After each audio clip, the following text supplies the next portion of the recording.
कि हम तैयारी 4 की परीक्षा फल्ला डेट को कराएंगे, और उन्होंने कहा कि मई में ये प्रस्तावित है और मई में कराया जाएगा। ठीक है, मई में ना कराएंगे, जून में कराएंगे, लेकिन कराएंगे। मई से प्रक्रिया ही शुरू कर देंगे, लेकिन उन्होंने कहा है कि मई में परीक्षा कराएंगे। लेकिन जो भी है, खैर उन्होंने जो क्लियरली कह दिया तो कैलेंडर में बीपीएससी को शामिल कर देना चाहिए, मेरे समझ से पड़े है। लेकिन 1000% कन्फर्म है, आप निश्चिंत रहिए। क्यों मैं ऐसा बोल रहा हूँ, आपको ये पूछना होगा, आपके मन में सवाल होगा, आप अपने मन से बोल दीजिएगा। किसी के सवाल, हाँ, सबके मन में। इसलिए मैं बोल रहा हूँ कि बिहार के मुख्यमंत्री के ट्विटर पेज से, फेसबुक पेज से आप देखे होंगे, एक जदयू के फेसबुक पेज से ऑफिशियली ये ट्वीट कर दिया गया और बता दिया गया कि नहीं भाई, टीआरई 4 की बहाली आने जा रही है और मई में ये शुरू होने जा रही है। इसलिए मैं कंफर्म हूँ कि 1000% भाई, शिक्षा मंत्री का बयान, उसके बाद मुख्यमंत्री के फोटो के साथ अगर कुछ आता है तो उसका कोई अपना वजूद है। इसलिए कंफर्म का फोटो निकाल दो, 2-4 लाख वैकेंसी हर महीने से देते रहो, जिसका फोटो लगा के निकाल दो, हमारे बिहार के बच्चों का भला होते रहे, बस इतनी ही मेरी चाहत है। कैलेंडर में चूक कहां? अब चूक हमको बताना है, पता नहीं अब टाइपिस्ट को चूक हो गई या एग्जाम का डेट अभी क्लियर नहीं है, जिलों से मांगा नहीं जा रहा है, डेट टकरा रहा है, क्या है ये तो आयोग बताएगा, लेकिन कंफर्म है कि वैकेंसी आ रही है। सर, जैसे आप देखे होगा, टीआरई 1 भी देखे, टीआरई 2 भी, टीआरई 3, और टीआरई 3 वाले विद्यार्थी अभी भटक रहे हैं। जब इसमें भी सीट दिया जाएगा, शिक्षा मंत्री बोल रहे हैं कितना सीट देंगे, बिल्कुल, तो क्यों नहीं इसमें टोटल सीट? मेरा एक मानना है कि इसकी मेरी 3-4 बड़ी मांगे हैं इन परीक्षा को लेकर के, और बहुत सीरियस मांगे हैं, छात्रों की मांगे हैं, उनको बस प्रेजेंट में आपके माध्यम से कर रहा हूं। पहली मांग है कि जितनी सीटों पर वैकेंसी दी जा रही है, उन तमाम सीटों पर रिजल्ट दें। क्यों आप वैकेंसी दे रहे हैं? अगर आपने वैकेंसी दिया कि 1 लाख सीट है तो 1 लाख लोग आपको चाहिए, तभी तो आप वैकेंसी दे रहे हैं। तो अगर आप सीट पूरा नहीं भर रहे हैं तो आप कारण बताएं कि आपने क्यों नहीं पूरा सीट भरा। आप बताइए कि बच्चा न्यूनतम हर था, भाई अभी प्रेस कॉन्फ्रेंस हुआ था ना, बताया गया ना कि इतना आदमी इतना क्वेश्चन, ही क्वेश्चन का जवाब, एक क्वेश्चन का आंसर आ गया। तो मेरा ये कहना है कि उतना हमको डिटेल नहीं चाहिए, लेकिन अगर 1 लाख वैकेंसी निकल रही है, इसका मतलब है कि बिहार सरकार को 1 लाख लोगों की आवश्यकता है। तो वैसी परिस्थिति के अंदर में छात्रों को ये जानने का पूरा हक है कि अगर भाई 80,000 पर काहे रिजल्ट आया, क्या जो 20,000 लोग थे या जो अन्य रिक्वायर्ड लोग थे, जो वांछित लोग थे, क्या उन्होंने न्यूनतम अर्हता को पार नहीं किया, और अगर किया तो फिर क्यों नहीं रिजल्ट दिया, ये सोच का विषय है। क्योंकि नियम तो यही होता है ना, कट ऑफ क्या होता है, कट ऑफ ये होता है कि भैया आपको 1000 लोग चाहिए, तो ये नहीं कि 500 पर रोक के कट ऑफ लगा दिया, ऐसा नहीं होता है। लिस्ट में नाम सजाया जाता है, मान लीजिए कि आपको 1000 लोगों की नौकरी देनी है, 1 लाख लोगों ने परीक्षा दिया, 1 लाख लोगों का जो नंबर आया, उस नंबर को ऊपर से घटते हुए क्रम में सजा लेंगे, जहां 1 लाख आ गया वहां पर स्टॉप लगा देंगे और वही कट ऑफ हो जाएगा। यही होगा ना? या फिर कट ऑफ थोड़ा 1 लाख की जगह 90,000 पे तब रोकेंगे जब मेरा मिनिमम जो 40 नंबर या 39 नंबर है वो कोई नहीं प्राप्त कर पा रहा है, तो रोकेंगे। मेरी जितनी जानकारी है, तो फिर ये बच्चों को जानने का हक है कि भाई क्यों नहीं पूरी सीटों पर रिजल्ट दिया जा रहा है। तीसरी बड़ी बात, जो हमारे बच्चे सप्लीमेंट्री के कारण भटक रहे हैं, उनका दर्द जो है यहाँ पे अपने आप समाप्त हो जाएगा। ये क्यों घूम रहे हैं भाई? ये इसलिए बच्चे परेशान हैं, सिर्फ और सिर्फ इसलिए, आपके माध्यम से मैं कई बार आवाज उठा चुका हूँ, पता नहीं लोग वीडियो देखते हैं कि नहीं देखते हैं, मैं कई बार आवाज उठा, लेकिन फिर भी लोग मुझे ही ढूंढते हैं। तो मैं चाहता हूँ कि सप्लीमेंट, मेरा ये मानना है, मैं ये क्लियरली बोलना चाहता हूं कि सप्लीमेंट्री रिजल्ट वाली नौबत ही नहीं आएगी जब आप पूरा का पूरा रिजल्ट दे देंगे।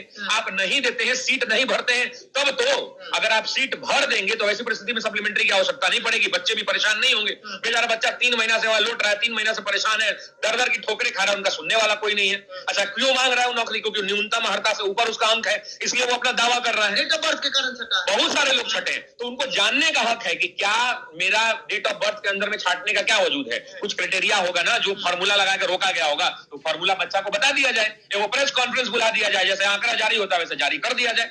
तीसरी मेरी जो बड़ी मांग है, मैंने जब बीपीएससी के चेयरमैन के साथ मीटिंग हुई थी तो उस मीटिंग में मैं था, और मैंने अंत में, चूंकि पहले तो बहुत सारी अलग अलग बातें हुई थी, अंत में जब मुझे मौका मिला, जब सारे बड़े लोग चले गए तो अंत में मुझे मौका मिला था, तो मैंने उनसे कहा था कि आज भी बीपीएससी के ऑफिशियल वेबसाइट पर शिक्षक भर्ती परीक्षा, जो इतनी बड़ी भर्ती परीक्षा है, उसका सिलेबस जारी नहीं है। तो एक डिटेल सिलेबस, तो वहां पे मुझे जवाब दिया गया था कि भाई 9-10 तक का जो सिलेबस है वो 9-10 के विद्यार्थी पढ़ ले, 11-12 वाला है, बिहार बोर्ड हमने इतना ही सिलेबस उपलब्ध कराया है। तो मेरा कहना है कि एक डिटेल सिलेबस जारी होना चाहिए ऑफिशियल वेबसाइट पे, ताकि कोई भी बच्चा ये न लगे कि मेरी तैयारी सिलेबस के अनुरूप ना हो पाए। अभी सब कोई पवर रहा है, अब शिक्षक भर्ती की तैयारी का मतलब इतना ही हो गया है कि बीपीएससी सिविल सर्विसेज वाला प्रीलिम्स का तैयारी कर लो, क्वेश्चन फंस जाएगा, यही मामला चल रहा है। एनसीईआरटी पढ़ लो, क्वेश्चन फंस जाएगा। चौथी जो मेरी बड़ी मांग है, वो बड़ी मांग है कि 23-25 वाले विद्यार्थियों पर स्टैंड क्लियर होना चाहिए। मान लीजिए कि अंतिम समय में आप कहिएगा कि हाँ ठीक है हम अलाउ कर रहे हैं, तो बच्चा तैयारी कैसे करेगा? बच्चा तैयारी करने की, भाई हर किसी को इक्वल अपॉर्चुनिटी मिलना चाहिए, संवैधानिक हक है। तो मेरा ये मानना है कि पहले से ही क्लियर कर दीजिए कि आप देने के मूड में हैं या नहीं देना है। और मेरा ये मानना है कि 23-25 के बच्चों को इसमें हक मिलना चाहिए। वो नौकरी नहीं मांग रहे, वो परीक्षा में बैठने की अनुमति मांग रहे हैं, और ऐसा दिया गया है, पहले भी दिया गया है, टीआरई 1 में दिया गया है। तो जब टीआरई 1 में दिया जा सकता है तो क्यों नहीं टीआरई 4 में दिया जा सकता है? अच्छा, वो नौकरी तो मांग नहीं रहा है 23-25 वाला, वो भी बच्चा समझ रहा है चाहिए। इसका ये प्रभाव पड़ेगा कि उनके मन में कभी कुंठा नहीं रहेगी, क्योंकि सब जान रहा है कि आखिरी बड़ी वैकेंसी है जो हजारों और लाखों की संख्या में आएगी। इसके बाद वैकेंसी की संख्या धीरे धीरे कम हो जाएगी, क्योंकि लगातार भर्ती हो रही है। तो ऐसी परिस्थिति के अंदर में उनको शामिल किया जाना चाहिए। ये मैं बताता हूँ, एस्टेट को लेकर के अभी आपको बताया कि पटना हाईकोर्ट में केस भी चल रहा है। एस्टेट का मामला बड़ा ही गंभीर सा मामला है। गंभीर सा मामला क्यों है? क्योंकि जब बिहार बोर्ड ने प्रेस कॉन्फ्रेंस किया तो उन्होंने कहा कि हम 2 बार साल में भर्ती परीक्षा कराएंगे। अब एक बार तो करा लिया गया, दूसरे बार का कैलेंडर में डेट दिया गया कि 10 सितंबर 2024 से लेकर के 30 सितंबर 2024 के बीच में परीक्षा कराई जाएगी। पता नहीं पहले वाले वैकेंसी में के रिजल्ट में बहुत देरी हो गई, आपको ही पता है, रिजल्ट आया। अब सवाल ये उठता है कि जब आपने कह दिया था कि हम साल में 2 बार कराएंगे, हो सकता है कि बहुत बच्चा उस समय फॉर्म नहीं भरा हो कि मेरी तैयारी अच्छी नहीं है, हम अगली बार भर के ले लेंगे टीआरई 4 से पहले। तो ये बात आप मान के चलिए कि आपकी इस गलती के कारण, आपकी इस कैलेंडर को नहीं फॉलो करने का, मुझे नहीं पता कारण क्या है, बहुत सारे बच्चे परेशान हैं।